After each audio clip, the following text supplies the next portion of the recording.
में हुआरा भूंजे हो और तुमको हम संभाल कर बोले हैं। बेटा वे शब्द जरूर कठोर हैं, लेकिन क्रोध में चाहे जो हो, क्रोध में चाहे आप हो चाहे आप हो चाहे आप हो, क्रोध में भजन निकलेगा क्या?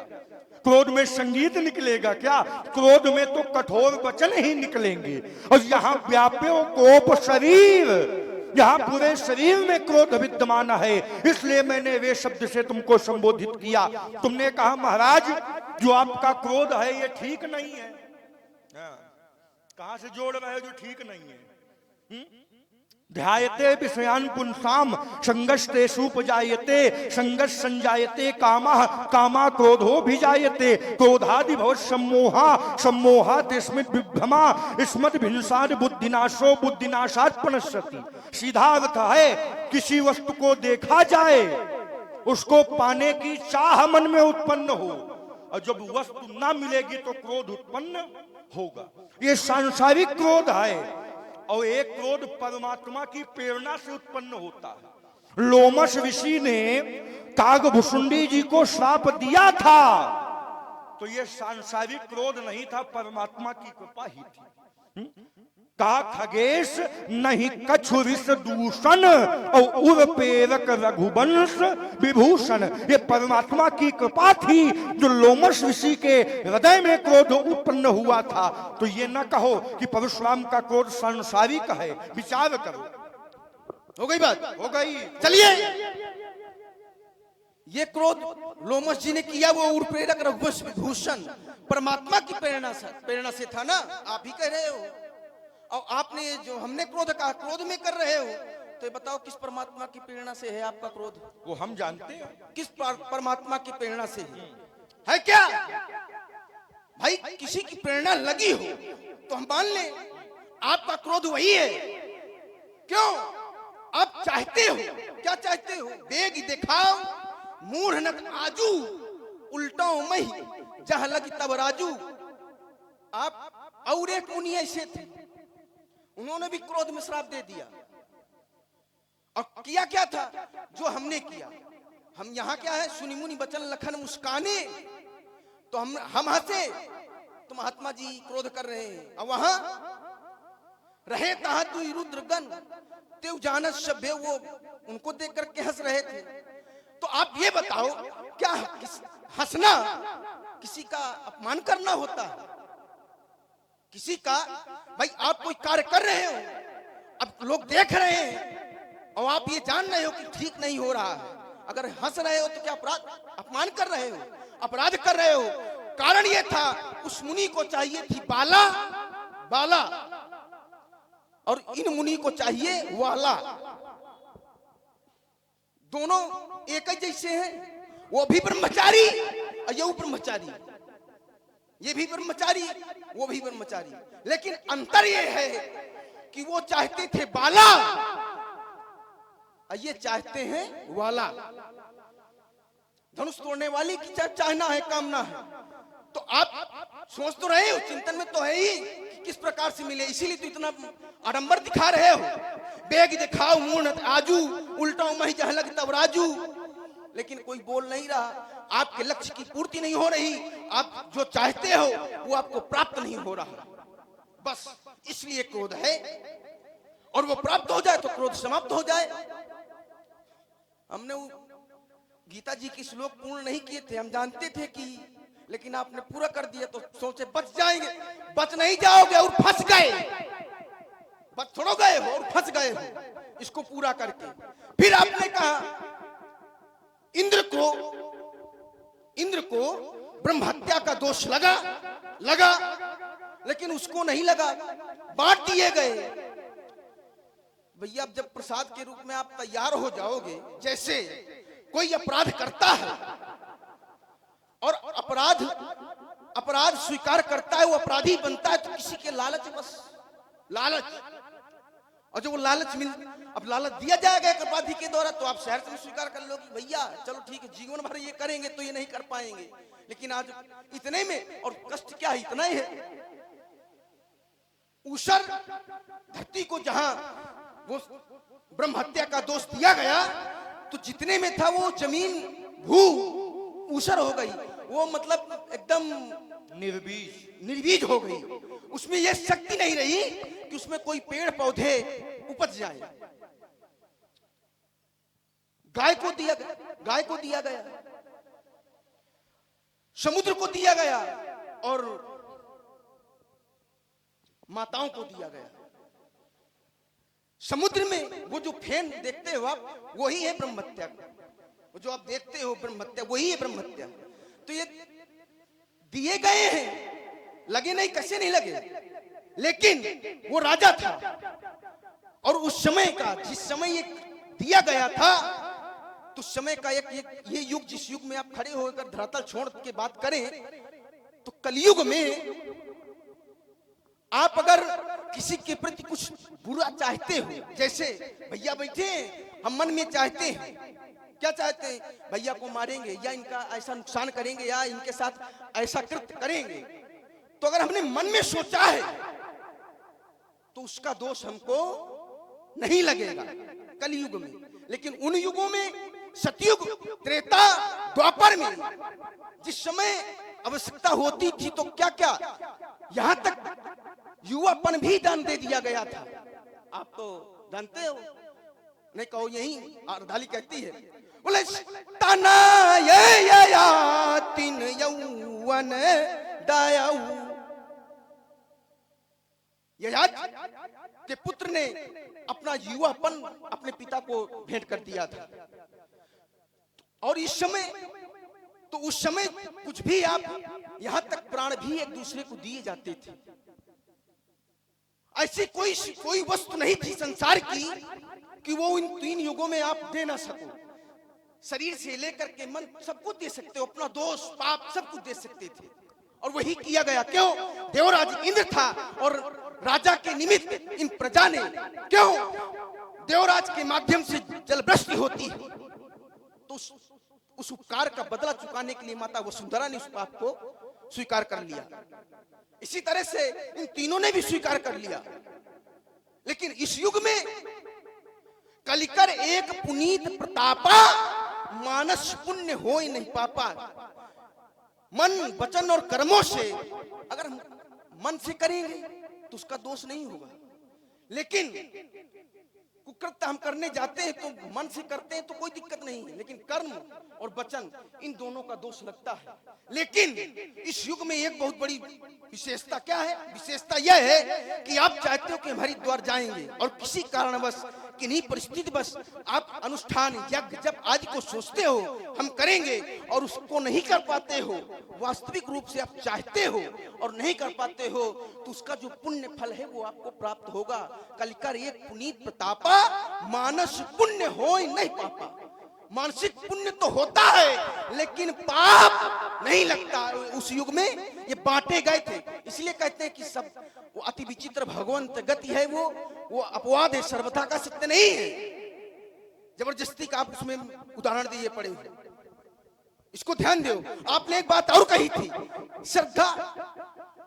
भाई श्रद्धा है ना तुम्हारी भगवान शंकर के प्रति, तो भगवान शंकर से श्रद्धा करो, भगवान शंकर के प्रति श्रद्धा रखो, इष्ट के प्रति श्रद्धा रखो, इष्ट के प्रति प्रेम रखो, इष्ट के प्रति स्नेह रखो, इष्ट के प्रति ममता रखो। तो संसार के प्रति लगे पड़े हो। चलो ठीक है, हम मान लें कि धनुष भंजनहार ने धनुष को तोड़ करके शंकर जी का अपमान किया है। आप कह रहे हो कि हमारे गुरुदेव भगवान का अपमान हुआ है। एतानि पापम संविधीयते, गौ, गंगा, गायत्री, गुर, इनका जो अपमान करे तो ये सब सम पाप की दृष्टिकोण में होते हैं। तो क्या वास्तव में धनुष को तोड़वा करके राजा जनक ने या धनुष भंजनहार ने धनुष को तोड़ करके कोई शंकर जी का अपमान किया? और अगर शंकर जी का अपमान किया होता तो ये जो यहाँ के धर्माचारी है, जो धर्म के स्तंभ है, तो क्या वो शंकर विरोधी बैठे हैं यहाँ? शंकर जी का क्यों भैया, आप लोग शंकर जी के भक्त हो कि नहीं? अरे यही नहीं, जगदात्मा महेश पुरारी, तुम माया भगवान शिव सकल जगत पितु मात। तो क्या सभी लोग आप ही एक भगवान शंकर के उपासक हो? आप एक साथ भगवान शंकर के शिष्य हो? त्रिभुवन गुरु तुम वेद बखाना। वो तो त्रिभुवन के गुरु हैं, त्रैलोक्य के गुरु हैं, एक आपके अकेले के गुरु हैं। अगर आप यही जानते तो आप सही पूछो तो आप उनका अपमान करने जा रहे हो। क्या करके? बेग दिखाओ मुंह न आजू, उल्टा मह जहां लगता वो राजू। अगर आप पृथ्वी को, वसुंधरा को पलटने की घोषणा कर रहे हो तो महाराज आपको दोष लग रहा है। आप निरपराध को मारने की बातें कर रहे हो तो ये दोष आपको लग रहा है। आप दोष पूर्ण कृत्य कर रहे हो, ना कि यहाँ के सभा में उपस्थित सभी लोगों ने, यहाँ तक धनुष भंजन हार ने कोई ऐसा कार्य नहीं किया जिससे कि भगवान शंकर का अपमान हो। और अगर भगवान शंकर का अपमान होता तो चलो ठीक है, कुछ लोग डरते हैं समाज में, लेकिन सभी लोग डरते हैं। फिर ऐसे लोग कैसे? बोले ब्रह्मादिक सुर सीधे मुनीसा, बोले प्रभु ही प्रशंसा ही दे आशीषा।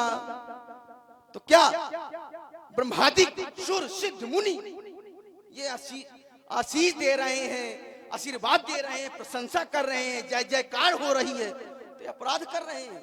श्रद्धा, आपने कहा श्रद्धा में चोट होती है ना। श्रद्धावान लभते ज्ञानम तत् प्रसहितेन्द्रिय ज्ञानम लब्ध्वा पराम शांतिमाद श्रीवादि गच्छति। जिस समय श्रद्धा का जन्म हृदय में होता है, श्रद्धा उत्पन्न होती है, श्रद्धा अपने जब पराकाष्ठा में होती है तो ज्ञान की प्राप्ति होती है। और जिस समय ज्ञान की प्राप्त होती है तो साधक, श्रद्धावान वाला व्यक्ति, श्रद्धावान, उस शांति को प्राप्त होता है। आप जिसे आत्मा का मचा रहे हो ऐसे प्राप्त नहीं होता है। क्रोध नहीं करता है, मारने काटने की बातें नहीं करता है। अरे आपको स्नेह करना है तो भगवान शंकर से करो।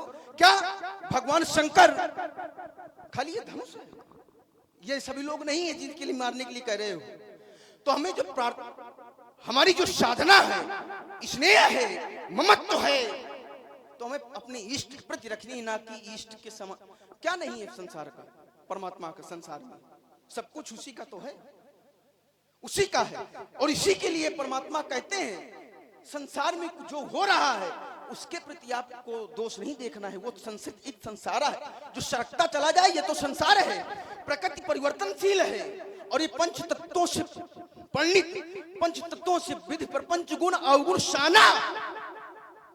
विधाता ने जिस समय सृष्टि की संरचना की तो गुणे गुण थोड़ा कर दिया है। गुण अवगुण, गुण दोषमय विश्व कीन करता, गुणी भी है और अवगुणी भी है।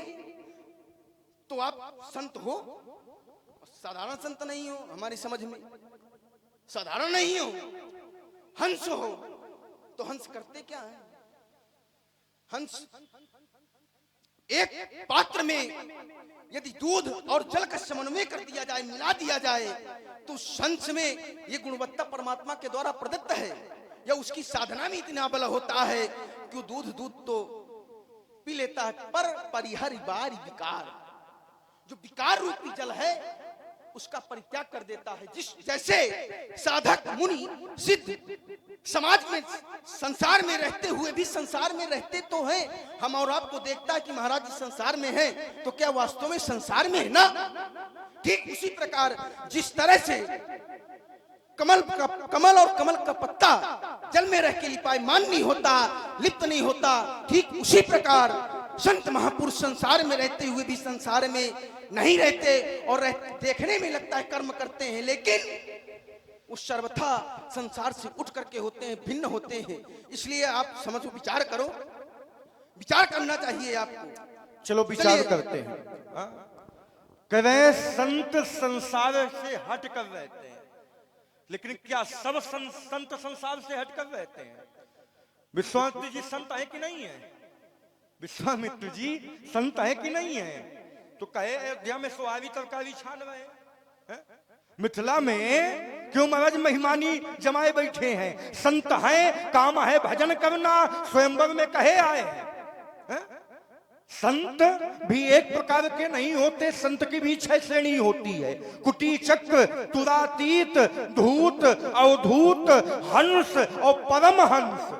अब जब संत परमहंस गति में पहुंच जाता है तब वो संसार से पृथक हो जाता है।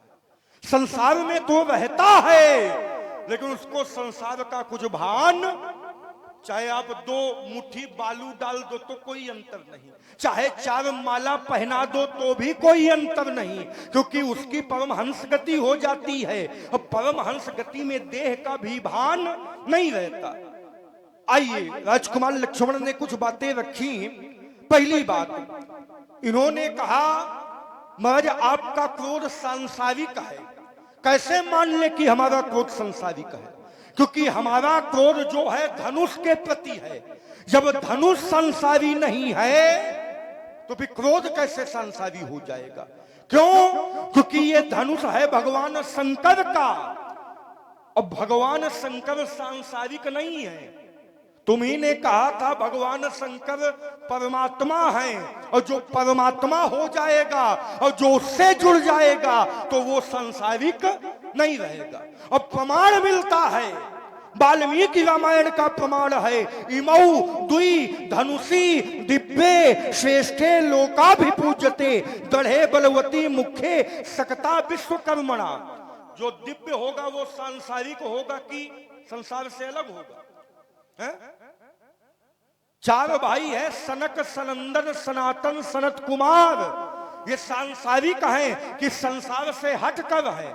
अगर सांसारिक होते तो उम्र इनकी 5 वर्ष की है। देखत बालक बहुकालीना पूर्वे शाम अपि पूर्वजा। बाबाओं के बाबा हैं लेकिन 5 साल से बड़े नहीं होते। तो जो दिव्य है वो कभी सांसारिक नहीं हो सकता। जब वो दिव्य बन जाएगा तो सबसे पहले उसका संसार छूट जाएगा। क्योंकि संसार की एक स्थिति है, तुमने ही बताया था, संस्कृति इति संसारा। जो धीरे धीरे सरक रहा है वो है संसार। है? संसार जो धीरे धीरे सरके, दुनिया जो 2 वस्तुओं से मिलकर बने वो दुनिया, जो दिन रात से मिलकर बने वो दुनिया, जो पाप पुण्य से मिलकर बने दुनिया, जो सुख दुख से मिलकर बने वो दुनिया। तो परशुराम का क्रोध सांसारिक नहीं है। और देखिए, इन्होंने कहा था कि नारद जी बाला के चक्कर में पड़े थे, अब आप वाला के चक्कर में पड़े हो। यानी नारद की क्षमता हमसे कर रहा है। एक बात बताएं, नारद जी हैं माला वाले और यहां हम हैं भाला वाले, और भाला वाले की क्षमता कभी माला वाले से नहीं हो सकती। कह रहे ब्रह्मचारी, तो कब ब्रह्मचारी एक ही प्रकार के होते हैं क्या? पहले गुरु बाबा से पूछना जा करके। ब्रह्मचारी भी 4 प्रकार के होते हैं, उपकुर्वाण, गायत्र, नैष्ठिक और ऊर्ध्वरेता। जो परशुराम है वो नैष्ठिक ब्रह्मचारी है। परशुराम के जीवन में कभी बाला नहीं आई। हाँ, ये भी ध्यान रखना। नारद जी, तो नारद जी बाला के चक्कर में पड़े, कारण बनी माया। माया विवश भये मुनि मूढ़ा, और समझी नहीं हरि गिरा निगूढ़ा। नारद जी माया के वशीभूत पड़े। भगवान से रूप मांगा सुंदर, भगवान ने बना दिया बंदर।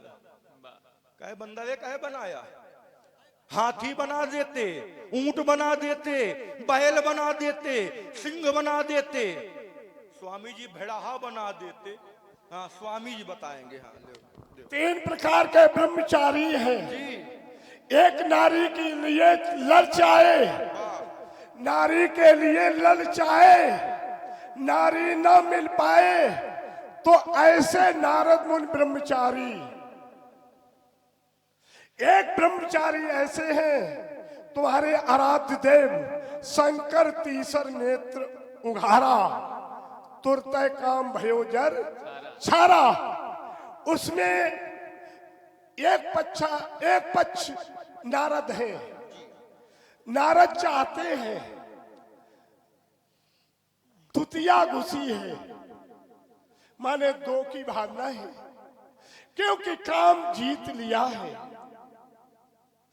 काम पर चलेंगे तो काम ऊर्ध्वगामी है, और काम सृष्टि की रचना भी करता है और काम विनाश भी करता है।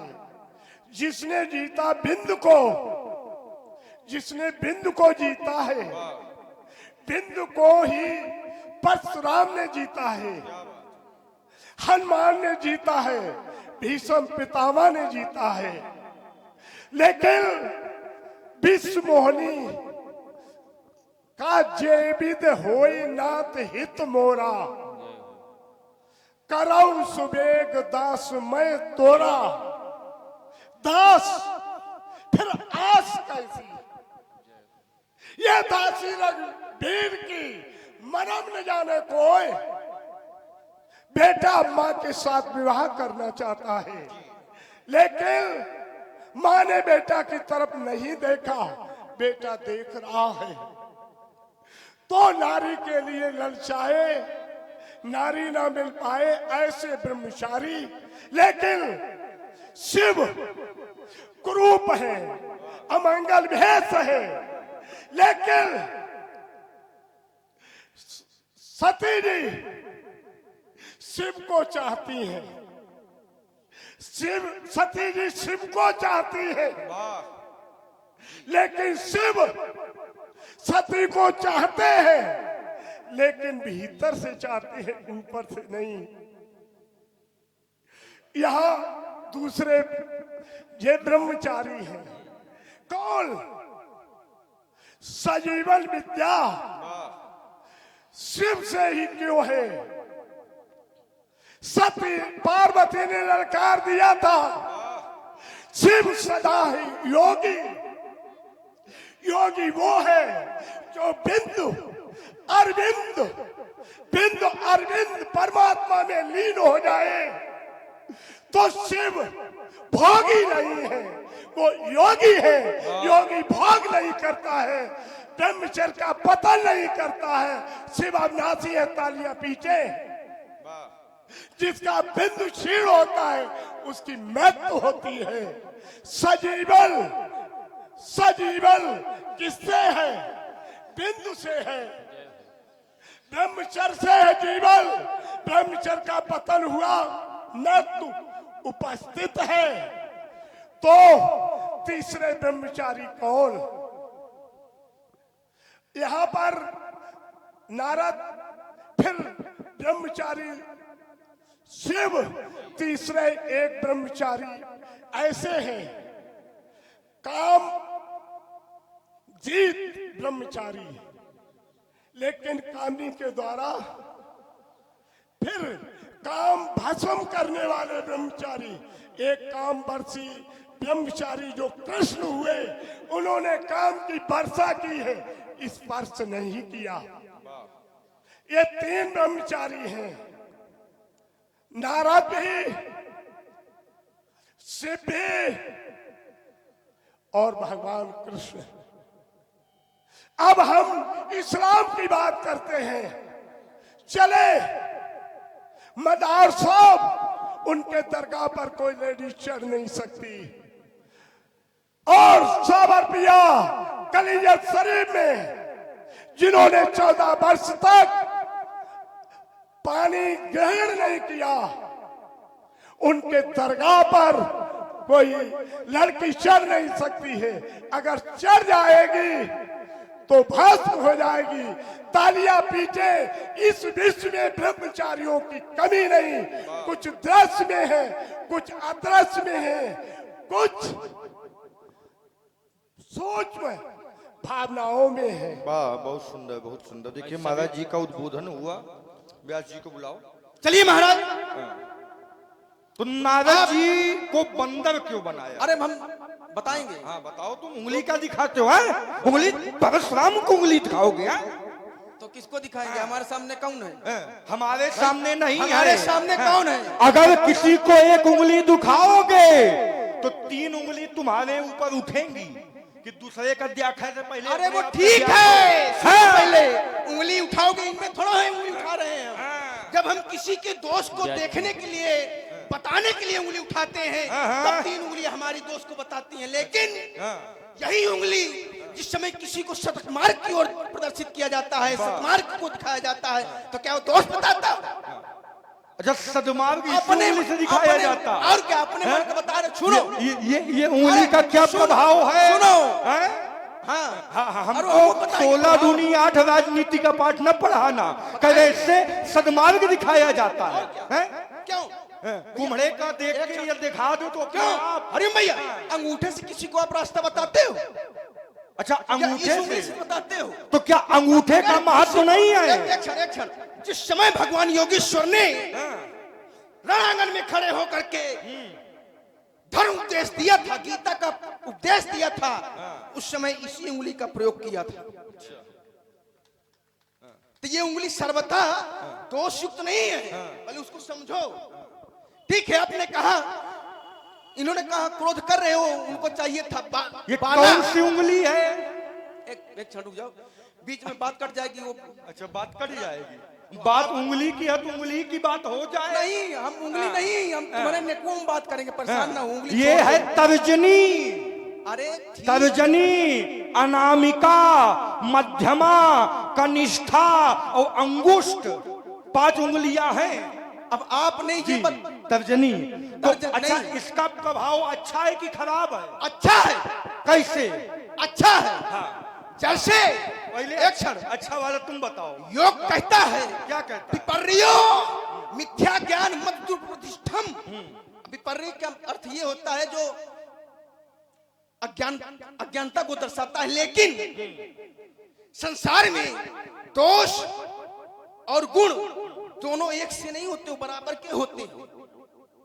कभी यही विपर्य ज्ञान, जैसे आपने सुना या आपने सुना, किसी समाज के किसी व्यक्ति ने सुना कि अमुक व्यक्ति ने अपनी जिह्वा को काट करके माता श्री पर अर्पित कर दिया है, लेकिन आपने देखा नहीं है, उसको देखा नहीं है, और आपने उसको सुनी सुनाई बातों को करना चाहा और आपने किया, तो ये क्या है? ये दोषयुक्त है ना। इसको कहते हैं अकलिष्ट, वेदांत की भाषा में। भाई 5 वृत्तियां हैं, 5 वृत्तियां हैं ना, प्रमाण, विपर्य, विकल्प, निद्रा, स्मृति। इन 5 जो वृत्तियां हैं, इनके 2 भेद हैं, क्लिष्ट और अक्लिष्ट।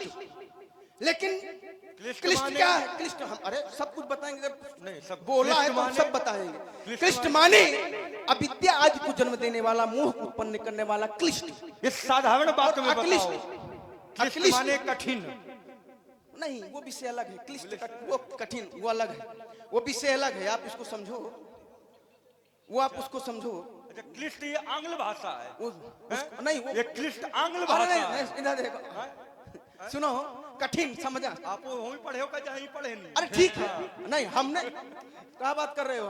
हमारी पाठशाला गड़बड़ है क्या? तुम्हारे जैसी नहीं, पाठशाला है क्या? ना ना ना जब बाजबरन पिता से आपने कहा, हाँ यदि आचार्य थे जी, धनुर्वेद के ज्ञाता थे, क्षत्रियों को धनुर्वेद आज की शिक्षा देते थे, लेकिन आपने अपने पिता से इस कला को सीखने की इच्छा व्यक्त की, लेकिन आपके पिता ने यह बताया कि हमारा कर्म ये नहीं है। आपने पिता के वचनों को ठुकरा दिया, उनकी आज्ञा की अवज्ञा की, और आपने बाजबरन भगवान शंकर की घोर तपस्या की, जिससे भगवान शंकर प्रसन्न हुए और आपको युद्ध कला की शिक्षा प्रदान की।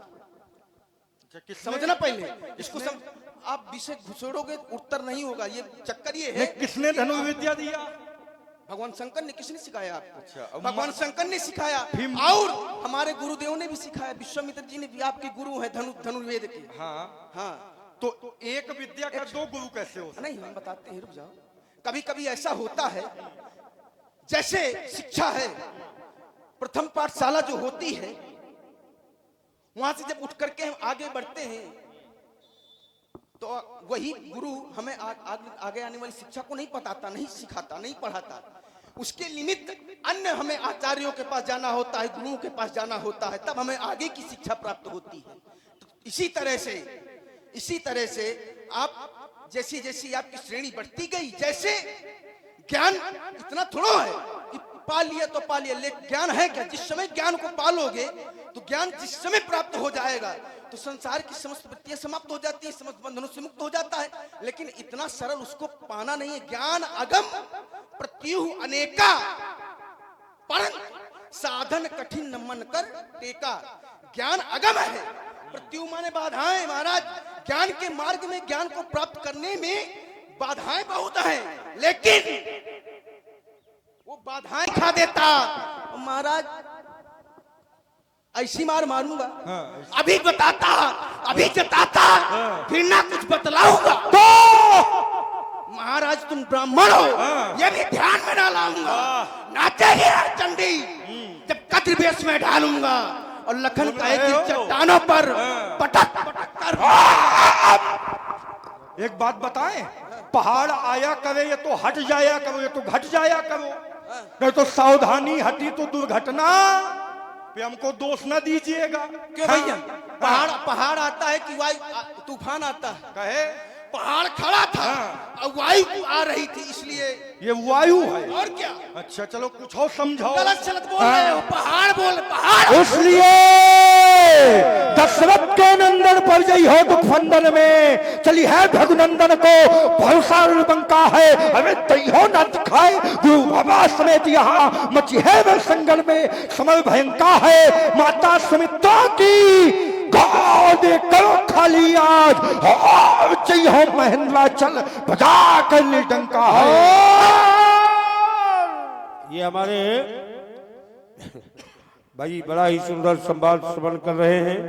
इधर हमारे परम पूज्य आदरणीय हमारे स्वामी जी महाराज श्री जूड़ा वाले बाबा जी, उनकी तरफ से 51 पुष्पमुद्रा भगवान परशुराम जी, 51 पुष्पमुद्रा श्री लक्ष्मण जी और 51 पुष्पमुद्रा मेरे लिए व्यासपीठ पर भी भेंट किए।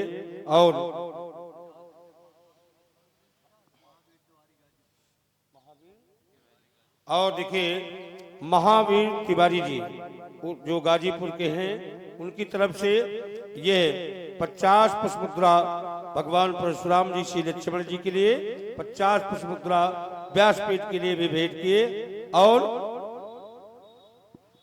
हमारे आदरणीय प्रदीप कुमार भैया ने यह 51 रुपए दोनों विद्वानों को भेंट किए हैं। और सुरेश चंद भैया 11 पुष्पमुद्रा भेंट किए दोनों विद्वानों को। धनंजय शर्मा जी गाजीपुर 51 पुष्पमुद्रा भगवान परशुराम जी, 51 पुष्पमुद्रा श्री लक्ष्मण जी और 51 पुष्पमुद्रा मेरे लिए व्यासपीठ पर भी भेंट किए।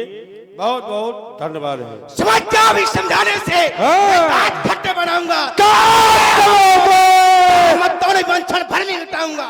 सरासन धनुष बांधर कोप पर लखन का है, तो फिर शत्रु की सोच की सैटा भाऊंगा, ये तीन करो सभा में पुकारी कहो, अस्त्र शस्त्र त्याग कहे अपनी दुर्दशा करवावे में लाग हो बेटा। हाँ, हम तुम्हारे ऊपर खाली गिर गए, तुम उत्ते में बछिया पूजाओ हो जाओगे।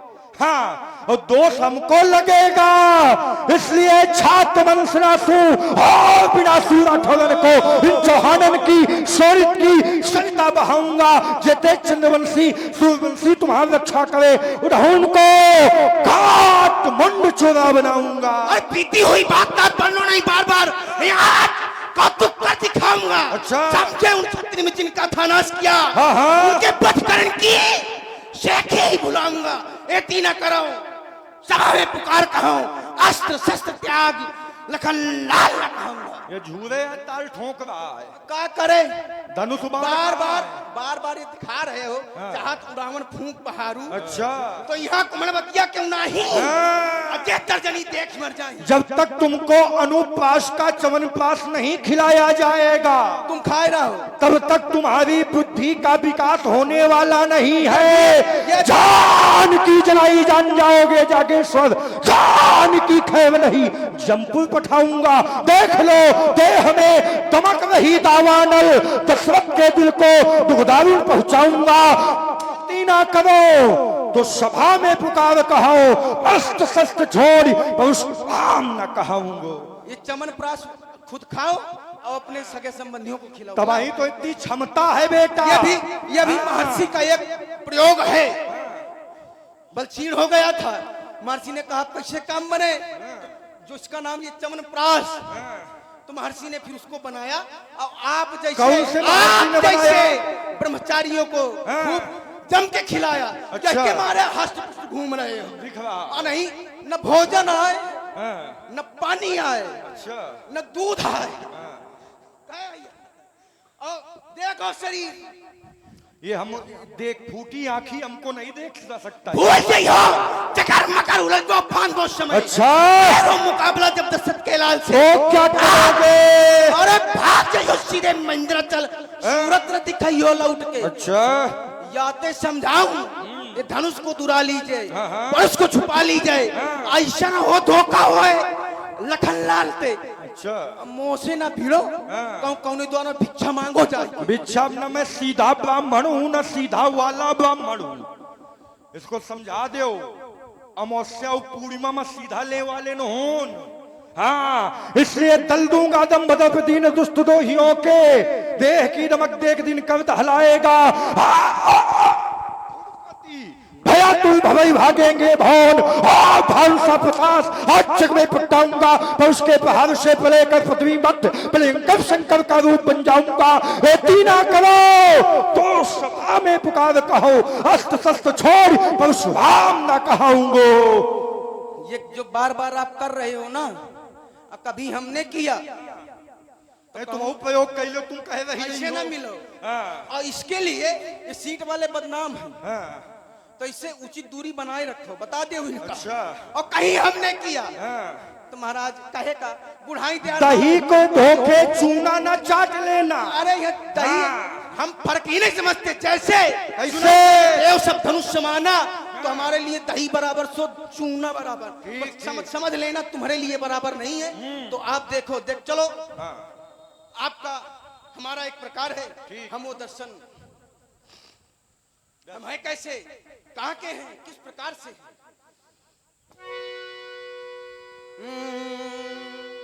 हम भारत के भरत, हम भारत के भरत, खेलते सिंहों की संतान से।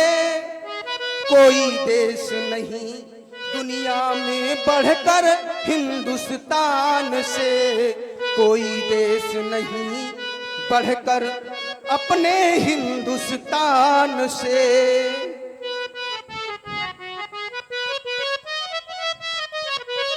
त्याग और बलिदान हमारे पुरखों की सौगात। महाराज हमारे पुरखों ने जिस समय व्रत को धारण किया तो त्याग और बलिदान ये उनका व्रती थे।